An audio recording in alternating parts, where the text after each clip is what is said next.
Welcome! Today we're going to break down the absolute bedrock of our entire global economy, the four sectors. Seriously, once you get these, you have a kind of map for how countries grow and change over time. It's fascinating stuff. All right, let's dive right in. So, let me start with a little riddle for you.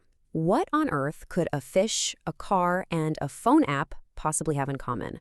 I mean, they sound totally, completely unrelated, don't they? Well, it turns out the one thing that connects them all is that they each represent a totally different step in our economic journey. They're actually perfect examples of what comes out of the four sectors we're about to explore. Now, probably the best way to think about these sectors isn't as a list, but as a ladder. You see, as an economy gets more advanced, it literally climbs up these rungs, moving from just digging stuff out of the ground all the way to creating pure knowledge. It's a whole story of evolution. And to make this whole journey really hit home, we're going to follow a single product that pretty much all of us have in our pocket, a smartphone, and watch as it moves through every single one of these stages. So, let's start at the very bottom, the first rung on that ladder. This is the foundation for everything else, the primary sector. The primary sector is pretty simple, really. It's all about taking things directly from the earth. Any business that extracts natural resources, well, that's it. You can think of it as the getting stuff stage. That's why I'll often hear it called extractive production. So what are we talking about here? Well, it's things like farming, fishing, logging, mining for minerals, drilling for oil. You get the idea. And for our smartphone, this is step one, mining the raw metal ores and all those rare earth elements you need to build the electronics. Now, you'll find that this sector is usually the biggest piece of the pie in what we call less economically developed countries, or LEDCs. Their whole economies are often built around exporting these raw materials. But, and this is so important, this sector has very low added value. Think about it. The raw materials that go into your smartphone cost almost nothing compared to what you pay for the finished phone. This is a huge reason why workers in the sector are often paid less and why it's really tough for a country to get rich by just selling its raw resources. So if you can't get rich selling raw stuff, how does an economy grow? Well, it climbs to the next rung on the ladder. Let's talk about the secondary sector, what some call the engine of growth. This sector is all about transformation.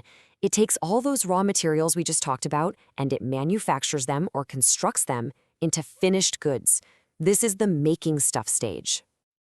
You see this sector everywhere: car factories, building sites, food processing plants, oil refineries. And, of course, for our example, this is the factory where all those minerals get processed and assembled into a smartphone that actually works. And there's a reason so many economists call this sector the engine of growth. By turning cheap raw materials into much more valuable products, a country can seriously boost its economy and create better-paying jobs. This is how a lot of developing nations really start to power forward. But the climb doesn't end there. As economies get even more mature, they move up again into what's called the tertiary sector. This is the world of services. Okay, so the tertiary sector isn't about making physical things at all. It's about providing services. You could call it the doing stuff for people stage. And in highly developed countries, this sector absolutely dominates the economy. And guess what happens to added value here? It gets really high. I mean, think about a plumber. You're happy to pay them well to fix a leaky pipe because they're providing expertise you just don't have. For our smartphone, this sector is everything from the retail store that sells you the phone, to the cell network that gives you a signal, to the marketers who create the ads. And that brings us all the way to the top of our ladder to a pretty new sector that is shaping our future as we speak, the quaternary sector. This one is all about knowledge and information. It's not about physical goods or even traditional services. It's about ideas, data, and pure innovation, all of it powered by digital tech.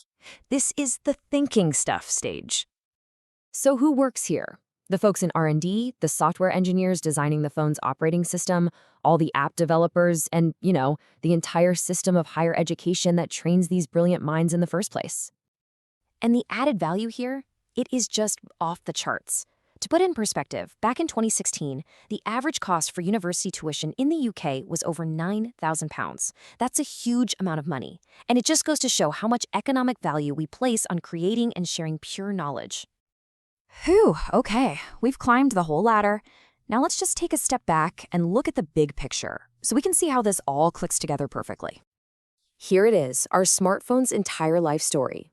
It starts in the primary sector as a bunch of minerals in the ground. It gets built in the secondary sector. It's sold and serviced in the tertiary sector. And its software, its very brain, is created in the quaternary sector. One product, 4 sectors. It's that simple. And what's cool is you can see this exact same story play out for whole countries. A less developed nation is almost all primary sector. As it grows, that secondary manufacturing sector takes over. And in a fully developed, modern economy, the tertiary and quaternary sectors are basically the whole game.